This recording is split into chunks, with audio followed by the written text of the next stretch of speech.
The figure is at the entrance when I come around the bend in the trail, maybe 40 feet away, standing in the morning light with its back to me. I stop walking. It stops too, though it has not turned around, and I'm not sure how it knows I'm there. I think, say something. I do not say anything. For maybe 10 seconds we are both still, the bluff above us and the hemlock canopy below, and the January air around us with no sound at all. Then the figure turns and faces me, and I see its face, and then it steps backward into the shelter and the dark takes it. I have 104 nights of trail camera footage from that shelter. In 104 nights, I have never once seen this person walk out. Before we go any further, hit subscribe and let us know where in the world you are watching from. It helps us know we are not out here alone on this. My name is Ruth Gentry, and I have been a wildlife resource specialist with Tennessee State Parks for 12 years, working the Cumberland Plateau district out of my home county. I grew up in Jamestown, in Fentress County, in the northeast corner of Tennessee, where the land rises out of the highland rim and levels into a high table of second-growth forest and farm hollows and sandstone bluff edges that drop sharply into creek drainages.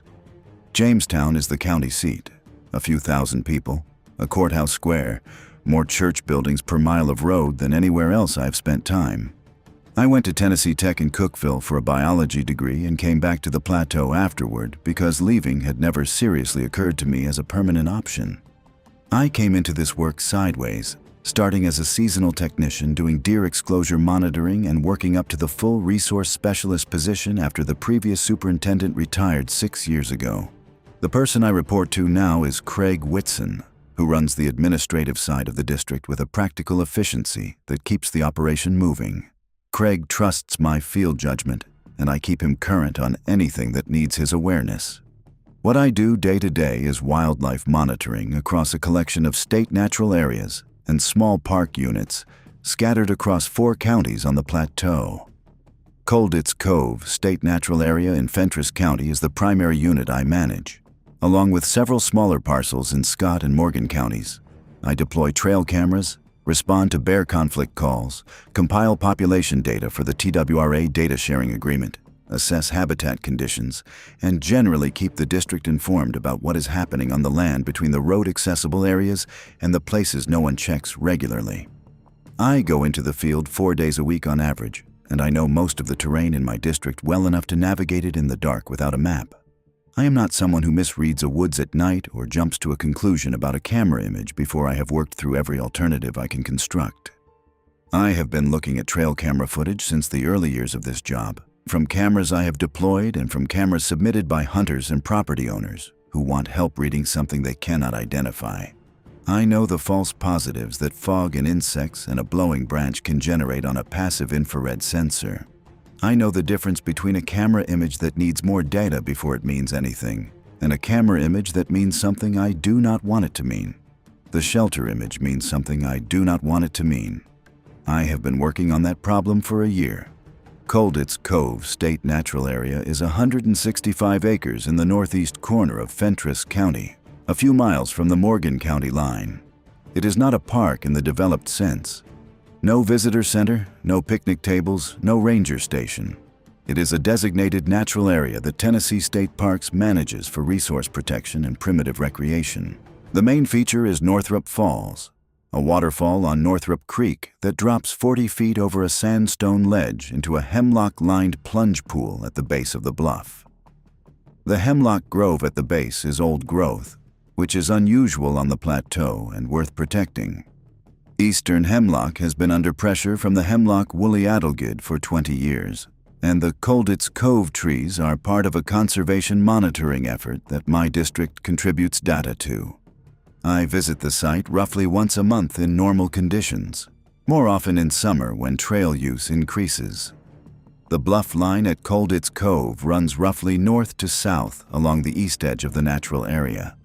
The sandstone is Pennsylvanian age, the same layered formation the Cumberland Plateau is built from for most of its length, and where the sandstone sits over softer shale beds, the differential weathering creates rock overhangs and shelters.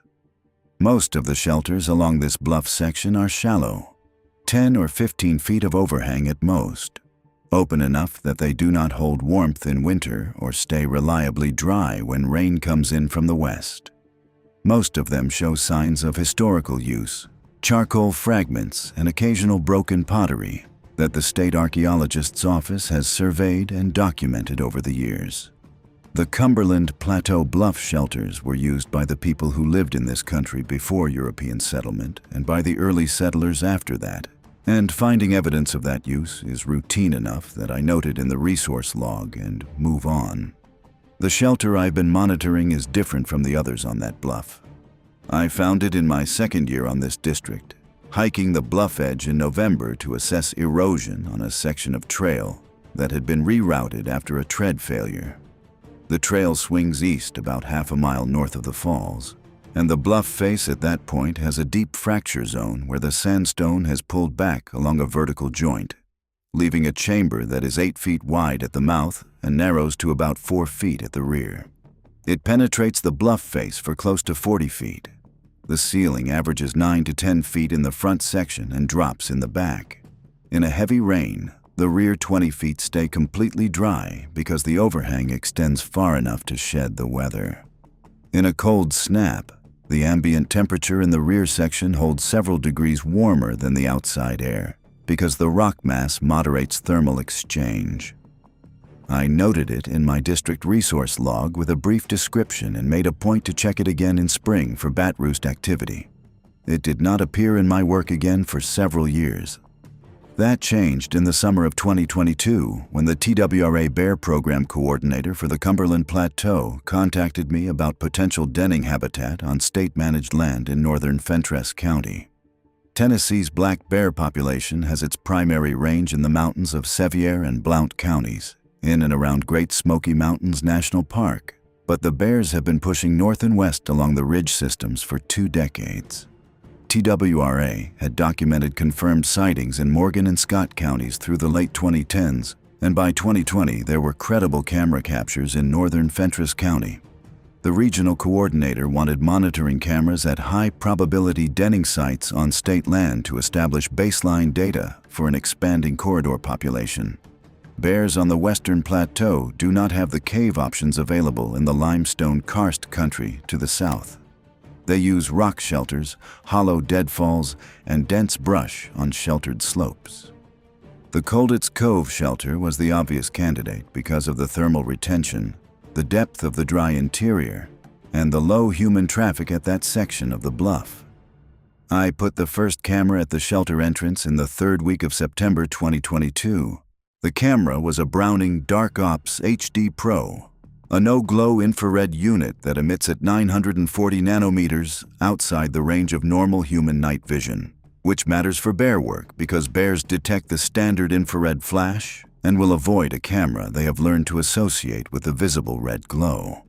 I mounted the Dark Ops on a white oak sapling 12 feet southeast of the shelter mouth, python cable lock through the housing, sensor aimed at the entrance at a height that would capture the midsection of a standing bear entering or exiting. 18 megapixel stills with a 1-minute delay between triggers. The first 2 weeks produced nothing that surprised me. Raccoons work the bluff edge the way they work any rock feature with crevices, coming in at night and checking the lower ledges for anything edible. A gray fox crossed the entrance trail twice in the first week, once moving west and once moving east, about 2 hours apart. A wild turkey flock crossed above the trail on the morning of September 27th. I checked the card on October 3rd and pulled the data into my survey spreadsheet. No bear activity, no sign of denning preparation at the entrance. Fox and raccoon patterns noted, camera functioning normally. I wrote up the preliminary report for the TWRA coordinator and went on to the next site. The October 8th card was what I came back to twice at my kitchen table before I made a call. I had pulled cards on a Tuesday afternoon, sitting in my truck at the trailhead. The first 300 images on the card were consistent with the September check. Raccoons, the fox, deer in the evening hours. Standard plateau wildlife activity for early October, then image 327. The timestamp was 8:53 p.m. on October 6th.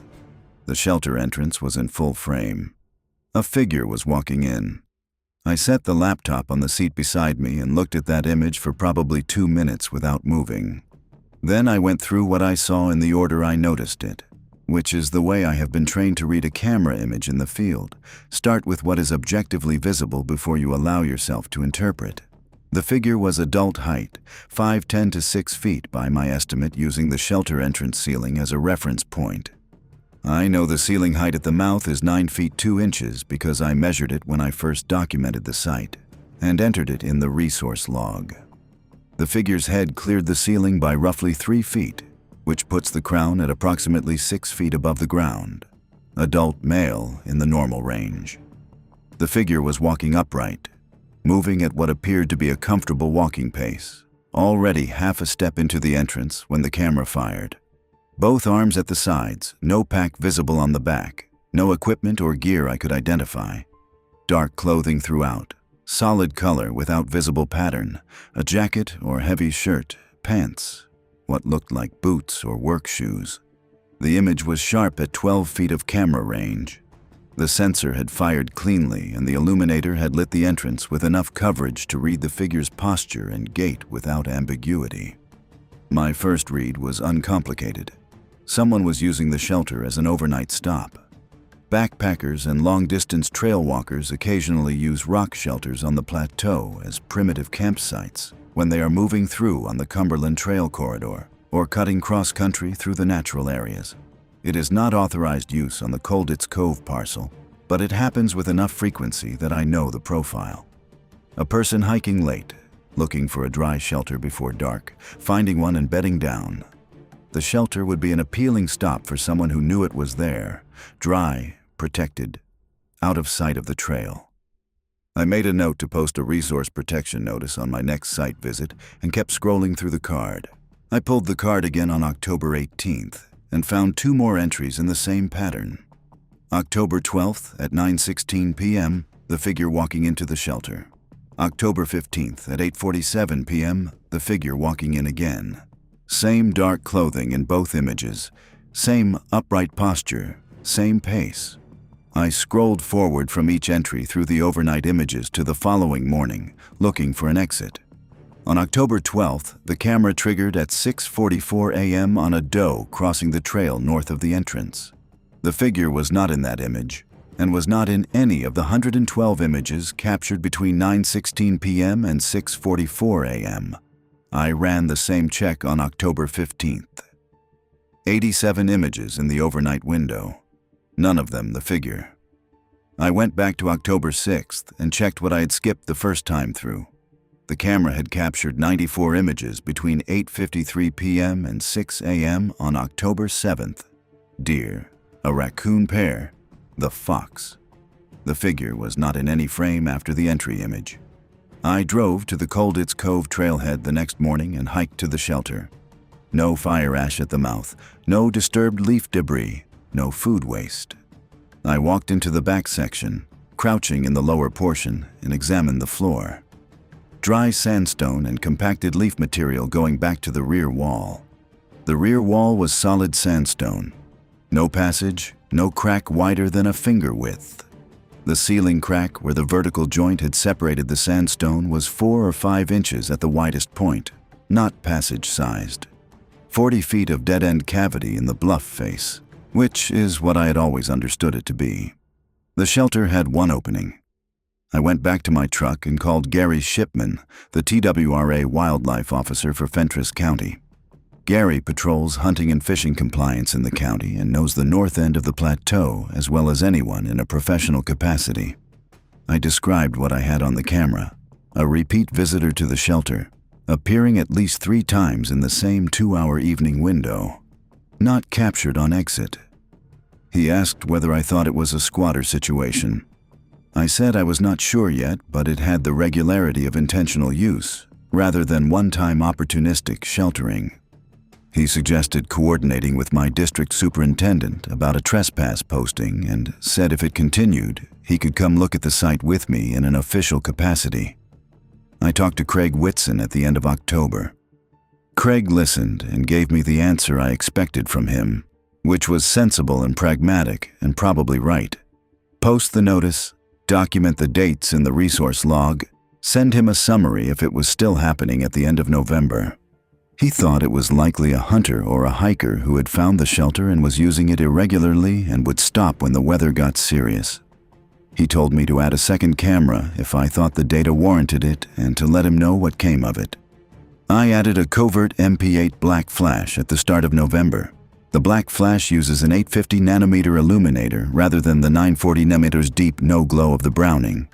At 850 there is a faint red glow visible to a person looking directly at the lens in darkness, subtle enough that a person without prior camera experience will not react to it, but an outdoors person who knows what a trail camera looks like will notice the glow if they are watching for it. I mounted the covert on a cedar post 30 feet west of the shelter mouth, angled to cover the western approach and give me a second angle on the entrance. I wanted to see whether the figure would react to the glow. On November the 3rd at 9:41 p.m., the figure walked to the shelter entrance.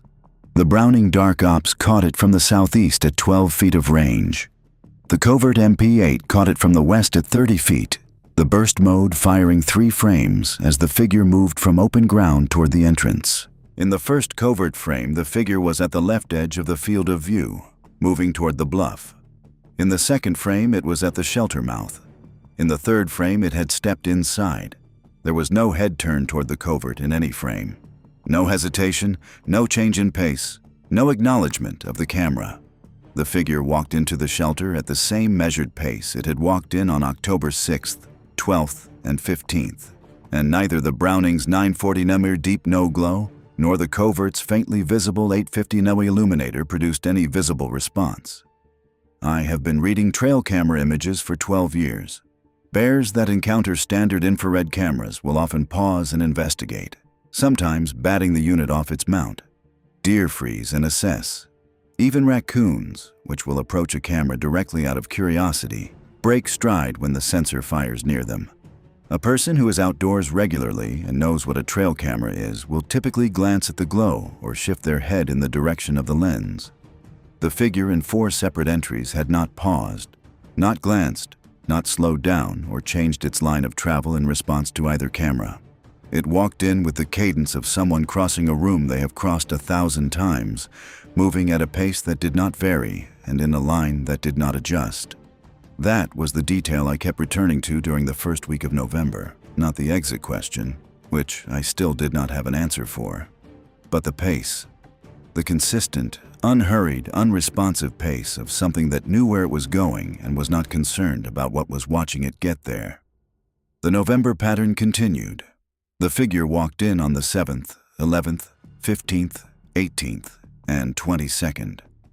5 entries in the first 23 days of the month, all between 8 and 10 in the evening, with some variation in the exact time across those 5 nights, but always inside the same 2-hour window. The Browning and covert cards both confirmed the entries. Neither camera captured an exit in any overnight sequence following an entry. The shelter received the figure at the mouth and showed me nothing after that until the next morning. I set my alarm for 5 a.m. on November 22nd and drove to Colditz Cove before first light, reaching the trailhead at 5:09 and hiking the bluff trail in the dark with my headlamp, moving at a pace that I knew would bring me to the shelter before 6. I wanted to arrive while there was still a window in which the figure might be inside, and before any reasonable exit window for someone trying to avoid being seen in daylight. I came around the last bend at 5:22 a.m. The shelter entrance was in front of me, the headlamp beam reaching the back wall, the floor visible for the full depth of the interior. Empty. No one in the shelter. The leaf debris on the floor in the same configuration I had seen on the October daylight inspection. The rear wall, solid sandstone, catching the light and giving it back. Nothing. I pulled the Browning card at the shelter mouth and checked it on my phone. The November 22nd entry was there. 9:14 p.m., figure walking in. Overnight images through 5 a.m., raccoon, deer pair, a doe, and fawn. The figure was in none of them. The shelter had one opening. The Browning covered that opening from 12 feet. A person exiting the shelter would cross the detection zone, and the camera would fire. Warm body, movement, detection zone, trigger. That is the logic the camera operates on. It had fired 97 times overnight, and the figure was in none of those 97 frames. I was at the shelter at 5:22 a.m. and the shelter was empty. Where the figure was between 9:14 p.m. and 5:22 a.m. is the question I have been working on since that morning, and I do not have an answer. I called Gary Shipman from the trail on the walk back to the trailhead. He was up, not surprised I was calling at that hour, and he said he wanted to come to the site with me before he could say much more about it. We scheduled a joint visit for the Thursday of that week. Shipman and I hiked the Bluff Trail together on a Thursday morning in late November. He is a measured person who served in the Army before coming to the wildlife officer position, and he looks at a physical space the way someone with that background does, assessing the geometry and the access points before he says anything about what he thinks. He went further into the shelter than I had on my own, taking a handheld light all the way to the rear wall and crouching to check the floor level. He came out and said what I had said, which was that the rear wall was solid, the ceiling crack was non-passage, and there was no exit in that chamber. He said a person could not conceal themselves from someone conducting a careful light check of the space, and he had conducted a careful check. He asked to see the entry images and the overnight sequences on my phone. He looked at both for a long time before he said anything. Then he said he was not ready to put anything in a report without more information, because a report with what I was describing would sit in a file without context until something happened that gave it context. He said to keep documenting and keep him current, and to let him know if it escalated to anything he needed to be present for. The figure walked in on December 1st, 3rd, 7th, 9th, 14th, 17th, 21st, and 24th. 8 entries in December, all between 8 and 10 p.m., all with the same overnight result on both cameras. My documentation log held 31 separate entries by the end of December, 31 nights across October, November, and December, in which a person walked into the Colditz Cove shelter through its single entrance and was not captured on any camera exiting.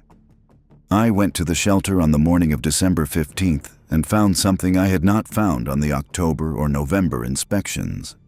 The compressed area was in the rear left corner, roughly 3 feet wide and 5 feet long, where the leaf debris had been flattened in a pattern consistent with a person lying or sitting there for a sustained period. Not a foam pad, not a sleeping bag, not any visible insulating material. Just the leaves pressed down as though under a human weight over multiple sessions. The compression pattern went several layers deep into the debris, suggesting it had been accumulating over more than a single night. I photographed the area from multiple angles and wrote the dimensions in my field notebook. I called Craig Whitson that afternoon and described what I had found. He asked me to measure the distance from the trailhead to the shelter entrance for the trespass notice documentation and said he would contact the property management team about getting a formal posted notice to the site. I went back on December 23rd. The leaf debris in the rear left corner had been redistributed. The compression pattern was gone. The debris was loose and irregularly arranged in the same way it was arranged in the rest of the shelter floor. Not packed or flattened. Not in the configuration I had photographed 8 days earlier. This was not wind. The shelter interior is protected enough that air movement does not reach the back section with force sufficient to redistribute compacted leaf debris several layers deep. It was not animal activity. A deer or a coyote or a bear moving through the shelter would leave a different pattern, not a careful redistribution of disturbed leaves across a specific area. Someone had cleared the evidence before my December 23rd visit. The figure entered the shelter on December 24th at 9:23 p.m. I reviewed the Browning image from that entry on the morning of December 25th before I drove to my sister's house in Jamestown. In the image, the figure was carrying something in its right hand, an object held low at the side, not in a pack, and not on its back. I used the cursor on my laptop to measure the object against the figure's forearm length. The object was approximately 18 inches long, roughly cylindrical, consistent with a water bottle or an insulated canteen. The figure in every prior entry had carried nothing visible. On December 24th, it carried something into the shelter. I drove to Colditz Cove on Christmas morning before my sister's family arrived. 6:14 a.m., 26 degrees, frost on the trail. I reached the shelter at 6:43 a.m. and went in with my headlamp at full brightness. The rear corner was empty. No container, no water bottle, no object of any kind on the floor or on the lower ledge at the rear wall where someone might have set something down. The leaf debris was in the same redistributed configuration as December 23rd. I checked the entire shelter floor and the ledge in full light and found nothing. Whatever the figure had carried in on the night of December 24th was gone before I arrived on the morning of December 25th. I stood in that shelter at 6:43 a.m. on Christmas morning in 26-degree air, and I ran through everything I knew with certainty at that point. The figure had entered the shelter 32 times across the 3-month period. It had never been captured on camera leaving the shelter. It had rested in the rear corner on at least one documented occasion, producing a compression pattern over multiple sessions. It had cleared that physical evidence before my subsequent visit. It had carried an object into the shelter on a specific night, and that object was not present when I arrived before dawn the following morning. The explanation I had been working with, that this was a person in survival mode finding incidental shelter against the weather, did not hold anymore. A person sheltering against the conditions in a bluff overhang in Fentress County in winter does not have the resources or the reason to clear their sleeping area before dawn. They do not carry objects in on a specific night and remove them before sunrise. They do not maintain a 32-night entry pattern between 8 and 10 p.m. with less than 40 minutes of variation across 3 months. The regularity of this was not the behavior of someone finding shelter. It was the behavior of someone with a schedule.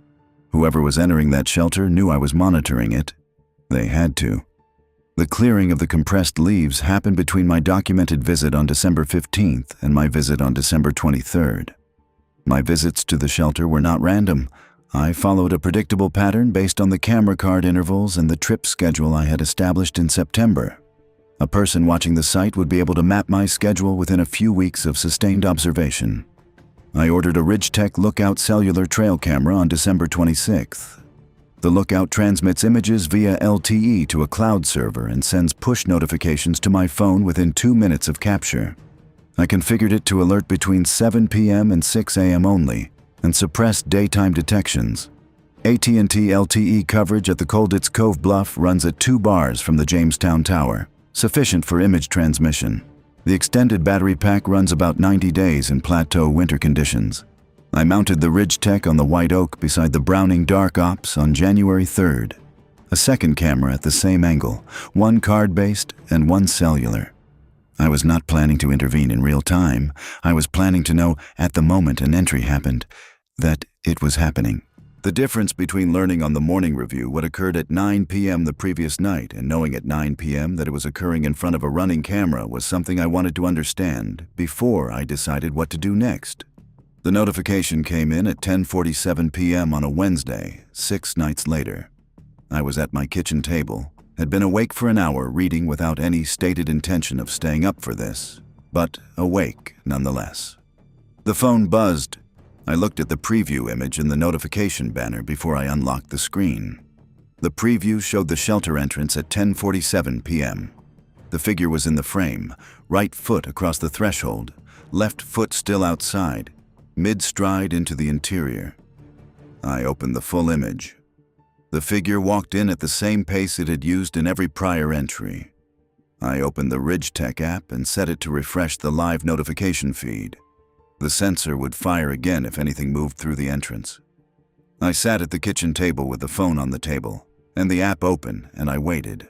Raccoon at 12:43 a.m., camera cycle at 2 a.m., deer at 3:51 a.m. Nothing that was the figure, nothing that was a person moving in the direction of the exit.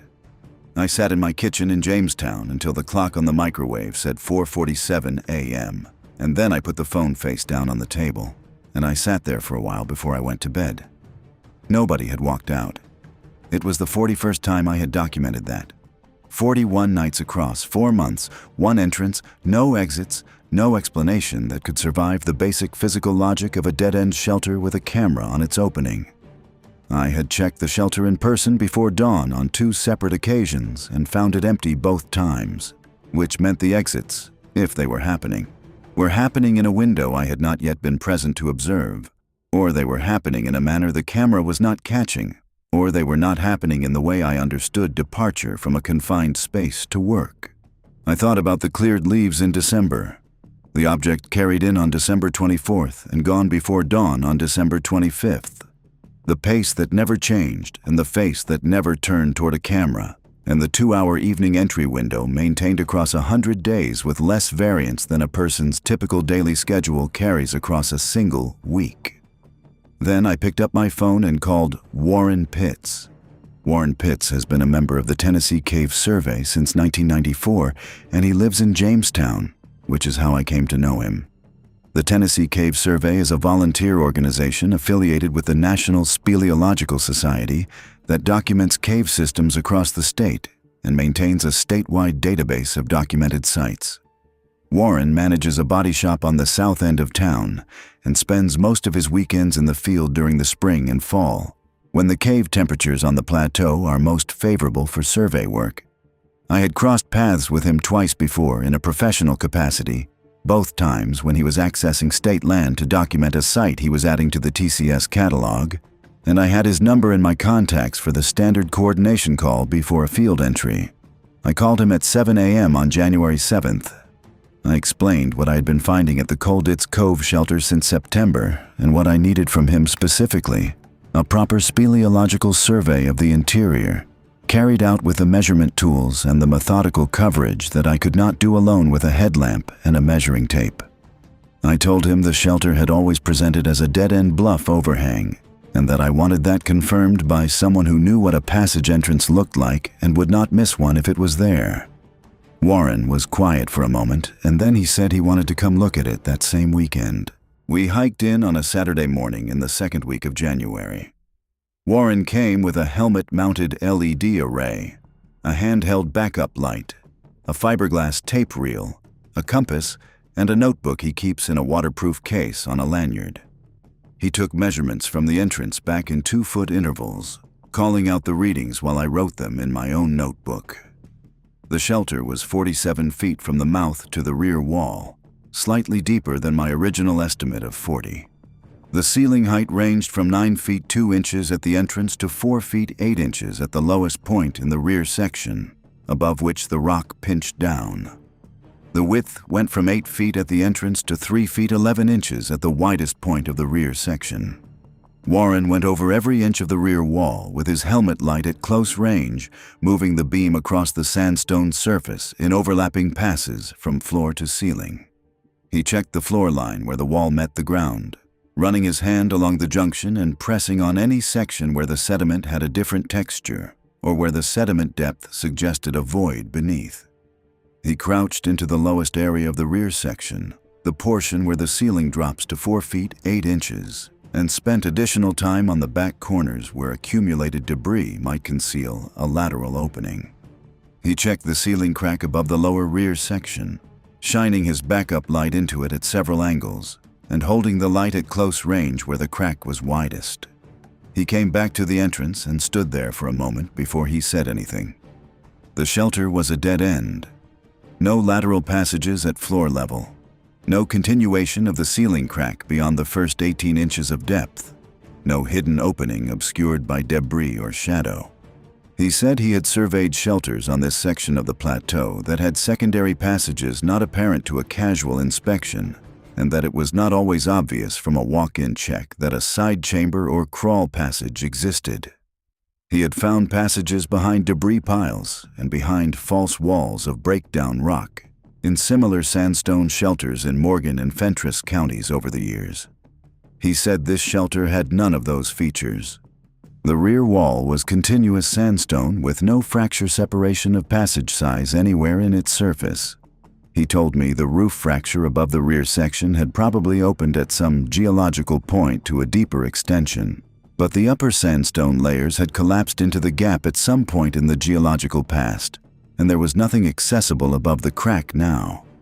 The physical structure of the shelter was exactly what it had appeared to be on my flashlight inspection, and Warren's equipment and methodology had confirmed it with the rigor I could not apply on my own. I walked him back through the camera documentation at the trailhead parking area after the survey. He sat in the passenger seat of my truck and looked at the image log on my laptop without saying anything for a long time. He spent the most time on the November 22nd sequence, the entry at 9:14 p.m., followed by the overnight images with no exit, and on the December 15th visit, where I had photographed the compressed leaves. He asked how many entries I had in total. I told him 41 as of that morning. He looked at the graph paper I had been using to map the entry dates against the weekly calendar, the pattern of regular visits visible even in a rough plot. He said the regularity was not something he could account for from the survey findings. He asked whether I thought the person might have a way out I was not aware of. I said that was the question I had been asking since October, and that his survey had answered the most important part of it, which was whether I had missed a physical passage. He was quiet again. Then he said he thought I should contact someone in a law enforcement capacity, and asked whether I had already done that. I told him about Gary Shipman's visits and Shipman's advice to keep documenting. Warren said he thought the documentation was at a point now where it warranted something more than that. I called Travis Bohannon the following week. Travis is the Black Bear Program Coordinator for the TWRA Cumberland Plateau region, the same person who had originally requested the monitoring cameras from my district in 2022. I had been in contact with him monthly through the fall about the survey data, and he knew I was running cameras at the Colditz Cove shelter site. I told him about the anomalous capture series and asked whether any of the behavioral patterns I was describing were consistent with anything documented in black bear behavior research. Not the height, which was clearly outside the bear range, but the regularity, the time window consistency, the lack of detectable exit behavior. Travis said no without a long pause. He said the combination of consistent time window entries and the absence of exit behavior was not consistent with any bear denning or foraging pattern in the TWRA documentation, and that bears entering a shelter site repeatedly within the same 2-hour window every 1 to 3 days across multiple months would be anomalous in the research literature for any bear population in North America. He said the obvious read was that I was looking at human behavior, and that the absence of exit behavior given a confirmed dead-end shelter was something he could not explain within his professional domain. He said he was going to loop in the regional wildlife officer for Fentress County and ask that they maintain documentation contact with my district. Gary Shipman was already aware. Travis's call added a second agency record to the documentation chain, which Craig Whitson appreciated when I updated him on the January status. Craig said he was going to contact the State Parks Legal and Property Management Office about the trespass situation and asked me to compile a formal incident chronology from my field notes. I spent 3 evenings in January writing that chronology, 41 entries with dates, times, camera sources, and descriptions of each image. The document was 11 pages when I submitted it to Craig. He forwarded it to the legal office and told me to keep the cameras running and keep him posted. The figure entered the shelter on January 9th, 12th, 15th, 19th, and 22nd. 5 entries in the first 23 days of January, the same frequency and time window as the fall and December entries. I was receiving Ridgetech notifications for each of them in real time now, and the routine had settled into something I did not like thinking of as routine, which was sitting at the kitchen table in Jamestown at 11 p.m. or thereabouts, and watching the notification arrive and opening the image and looking at the figure walking in, and then sitting with the phone and watching the sensor refresh until I was satisfied that no exit had been captured. Most nights I stayed up until 2 or 3 in the morning doing this. I was not sleeping particularly well regardless. I repositioned the covert MP8 on February 3rd. I moved it from the cedar post 30 feet west of the entrance to a T-post I drove into the ground about 25 feet north of the mouth, angled to cover the approach trail from the north, which is the main trail access from the Colditz Cove trailhead. My reasoning was that if the figure was approaching from the south along the bluff face rather than from the main trail, I would have missed it on the western coverage angle. Moving the covert to the north gave me an approach camera rather than a position camera. covering 25 feet of trail leading to the entrance from the most logical access direction. The figure appeared on the Browning Dark Ops on February 5th at 9:31 p.m. It walked into the shelter from the frame's left side, meaning it came from the south along the bluff face. The covert, now positioned to cover the northern approach trail, did not capture it. In the new position, the covert covered approximately 30 feet of the northbound trail. The figure had arrived from the south, from below the shelter, from the bluff base or the creek drainage below the natural area, which was not the access I had assumed. I moved the covert again on February 10th, back to a position that covered the southern approach along the bluff, about 30 feet south of the entrance on a cedar post at the bluff edge. The figure appeared on the Browning on February 12th at 9:44 p.m. It came from the frame's right side, from the north, from the main trail, where the covert had been positioned 9 days earlier, before I moved it. I did not reassign this immediately. I noted it in the field log and I kept monitoring. The figure appeared on February 15th from the south, on the 18th from the north, on the 22nd from the south again. The approach direction varied, alternating without obvious pattern, and the covert never captured a clear approach image regardless of which direction I had it aimed. On the nights it came from the north, the camera covered the south. On the nights it came from the south, the camera covered the north. I have thought about this more than I want to admit. There is a probability argument that the approach variation was random coincidence, and the covert camera coverage was simply unlucky for those 2 weeks. I have run that argument in my head often enough to recognize that I am running it not because the evidence supports it, but because the alternative is harder to sit with. The figure walks in from whichever direction the secondary camera is not currently pointed.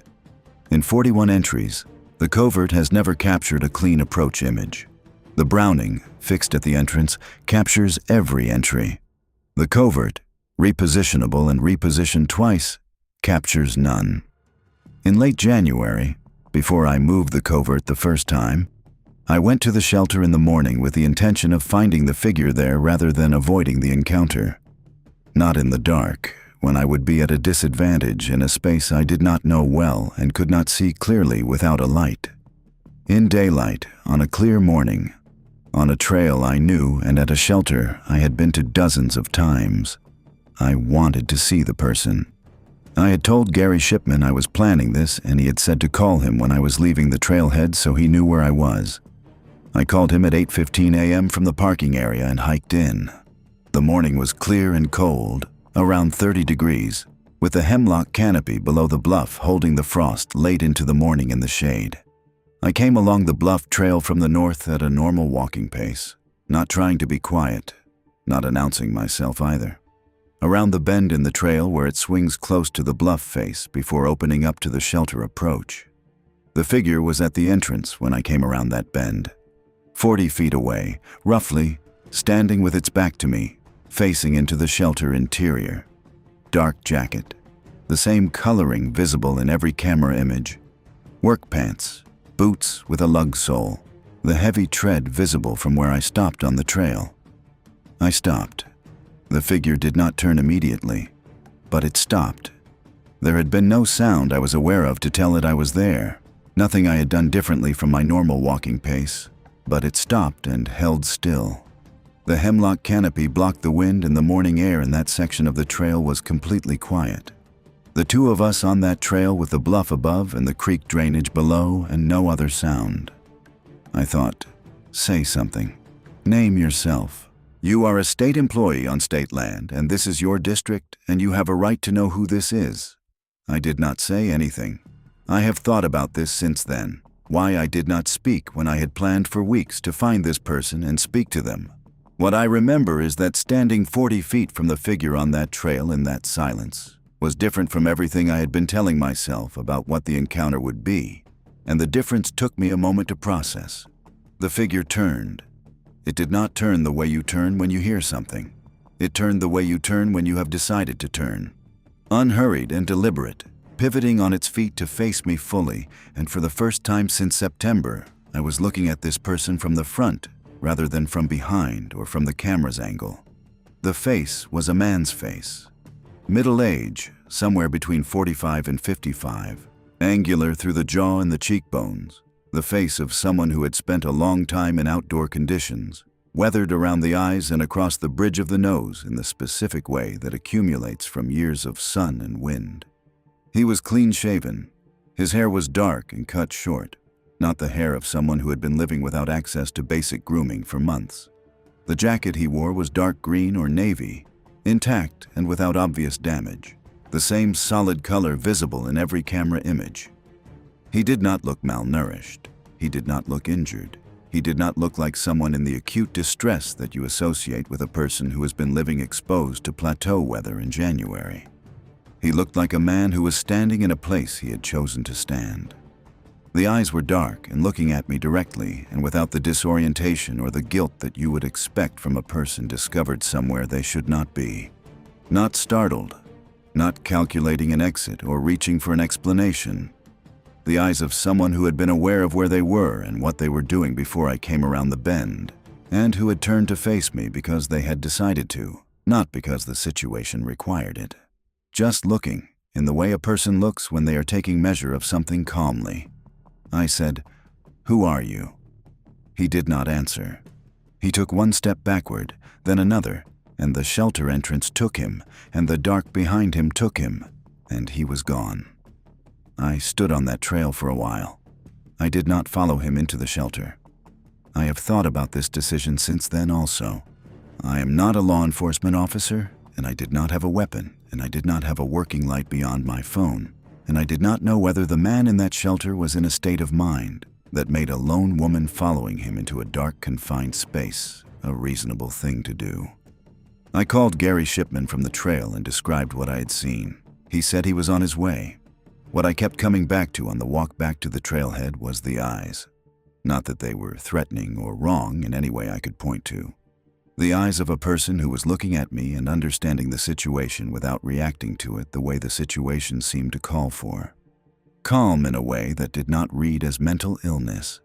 Present in a way that did not read as confusion or fear. The calm of someone for whom this moment was not unexpected, even though I had not told anyone I was coming that morning. Shipman met me at the trailhead and we drove back to the site together with Deputy Neil Pruitt from the Fentress County Sheriff's Office, who Shipman had called on the way. We hiked in 3 people and reached the shelter 35 minutes after I had left the trail. Pruitt went into the shelter with a high-beam flashlight and spent 10 minutes doing a thorough interior check. He came back out and said it was empty.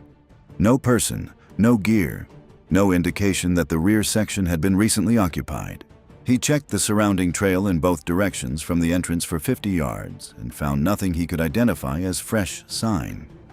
Pruitt took my statement on the trail and filed a case report with the Fentress County Sheriff's Office under the unauthorized use statutes, entering it under my name.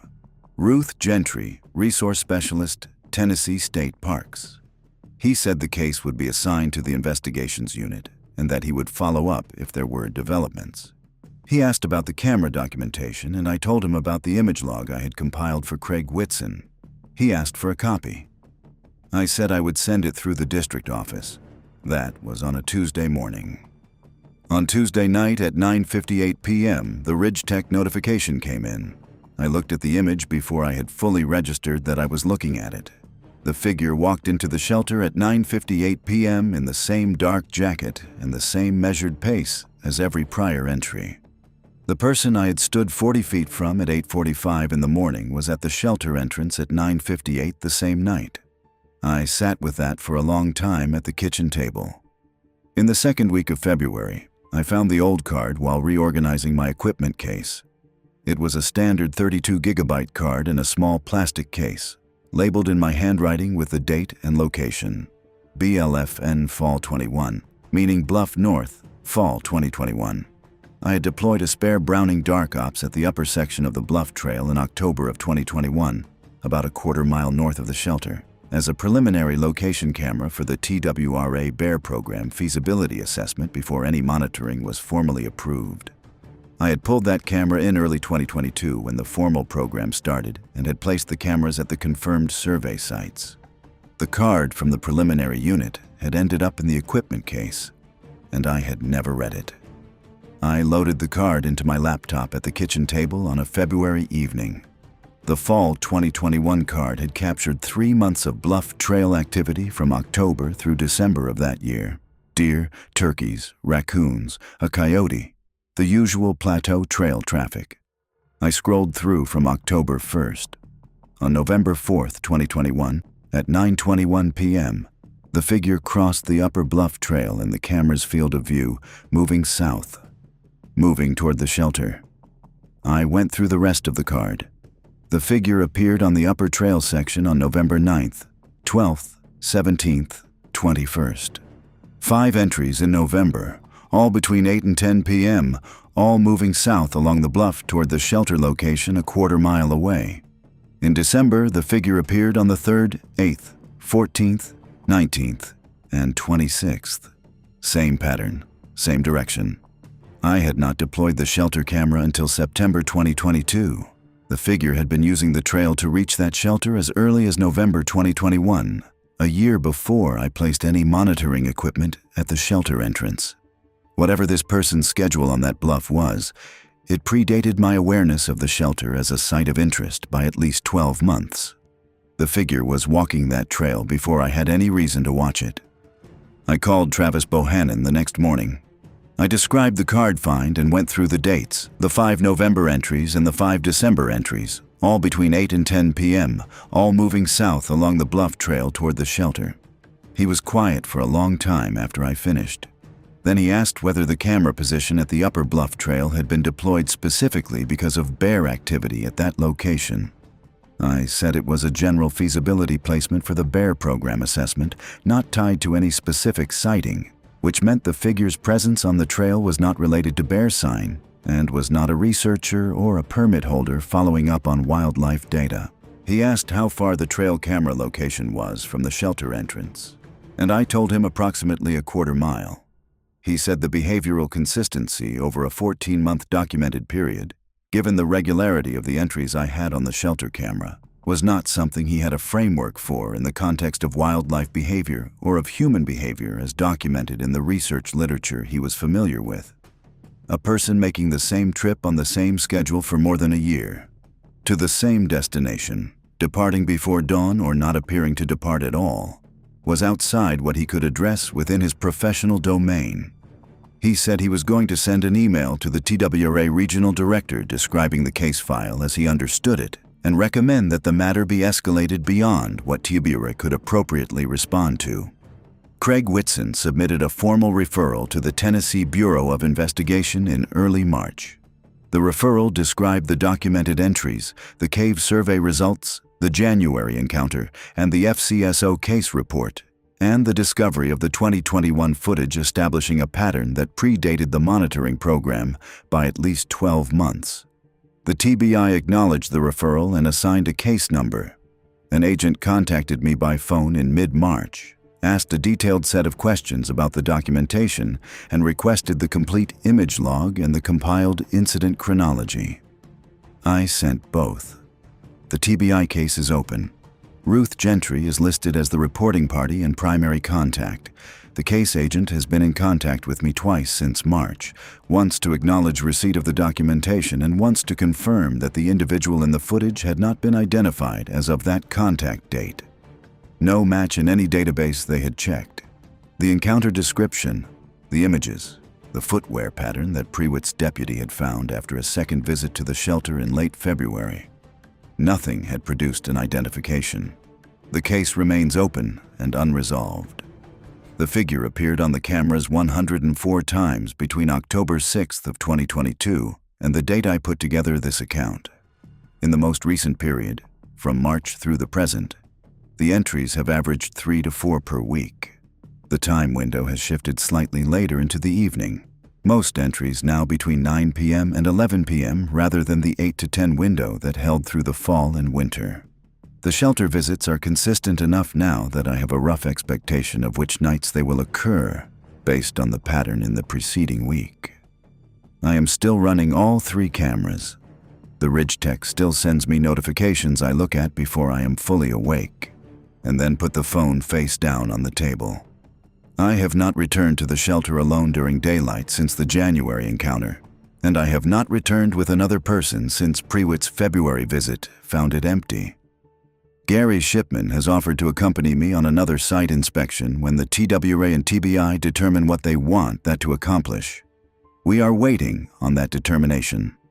Warren Pitts drove up to the shelter one more time on his own in March, not because I asked him to, but because he said he wanted to look at the approach routes from the south slope below the bluff. He spent a Saturday afternoon below the bluff face on the creek drainage side, looking at the terrain that I had not systematically assessed, which is the ground between the base of the bluff and the creek bottom that the shelter's rear wall backs up to at the geological level. He did not find a passage. He found what the bluff geology says should be there, which is solid Pennsylvanian sandstone from the surface of the bluff face through to the slope behind it. No gap in the rock mass that a person could pass through. He called me from the trail afterward and said the geology did not offer him anything new. There is one detail I have not put in any of the official documentation because I am not sure what to do with it. I noticed it in February when I was reviewing the cold weather capture sequences, the entries from December through January when the plateau temperatures at night were dropping below 20 degrees on the coldest nights. In those frames, every warm-bodied animal visible in the camera's detection range shows breath vapor. Deer exhale invisible plumes in the cold. Raccoons produce a smaller but clear condensation trace when they breathe near the camera. Coyotes leave a trail of exhaled vapor on the coldest frames that is unmistakable. When Gary Shipman and Warren Pitts were at the shelter on the January survey morning and the Browning captured them walking the site, both of them showed clear breath vapor in the frames from that morning. The temperature that morning was 28 degrees. In 104 entries, I have not found a cold weather frame in which the figure's breath is visible. I have looked at this carefully and I have considered the explanations. The direction of exhale relative to the camera position can determine whether vapor is visible in the frame. The ambient temperature at the specific moment of capture and the figure's distance from the lens affect the contrast between the vapor and the background. The position of the IR illuminator relative to the figure can determine whether exhaled vapor catches the light. I have gone through all of these considerations for each cold weather capture in the log, comparing the figure's position and orientation to the frames in which I can clearly see animal breath and to the frames in which I cannot. I have not been able to find a combination of camera position and figure orientation and ambient conditions that accounts for the absence consistently across multiple frames at multiple temperatures on multiple nights in multiple positions relative to the entrance. I am not making a claim about what this means. I am making an observation about what the images show, which is the only thing I have been able to do from the beginning. The images show what they show. A person walks into a 47-foot dead-end bluff shelter in Fentress County, Tennessee, on the Cumberland Plateau, between 104 times across a 14-month documented period that may extend back at least to November of 2021, based on the prior footage. The person does not appear on any exit image in that period. The person has been physically described in one daylight encounter and has been confirmed human in appearance by a state employee with 12 years of field experience, who has no reason to misread a face at 40 feet in clear January light. I do not know who this person is. I do not know where they go when the camera does not record them leaving. I do not know how long this has been happening before the first dated image in the fall 2021 footage, or how much longer it was happening before that. The TWRA has no record of a permit holder or a monitoring researcher working that section of the bluff in the years before my district took over the parcel. The TBI has no match in their identification databases for the person I described from the encounter. The Cave survey produced a dead-end shelter with no exit. The cameras are still running. The notifications still come. What I know about this land is what 12 years of walking it in every condition teaches you, which is its moods and its seasons, and the way the creek sounds when the rains have been heavy, and the way the sandstone smells in July when the heat has been sitting on the plateau for 2 weeks. I know the shelter by the sound the wind makes in the ceiling crack in late November, and by the way the hemlock below the bluff filters the morning light in summer to a green that does not exist in any other light I have seen. I know the trail from the trailhead to that bluff bend well enough to walk it without a headlamp on a moonlit night. I thought I knew what shared this land with me. Deer, bear, turkey, coyote, the usual company of a forested plateau in Tennessee. I knew the schedules of those animals the way a person knows the routines of neighbors they have lived beside for years, and that knowing was part of why I liked this work and liked this district, and came back to the same section of the same bluff in the same county where I grew up without any serious thought that I was missing something. There is a person who walks into that shelter between 9 and 11 p.m., 3 to 4 nights a week, and does not walk out. The cameras confirm this. The survey confirms the geometry. The daylight encounter confirms the face. Whatever the TBI finds or does not find, those 3 things are established facts about a piece of state-managed land on the Cumberland Plateau that I've been managing for 12 years, and they are not facts I had any reason to expect. I check the Ridgetech app every morning before I do anything else. 104 entries, and I still check it every morning, the way you check something you already know the answer to but cannot stop needing to verify. The figure was there again last night. It walked in at 9:47 p.m. It has not walked out yet.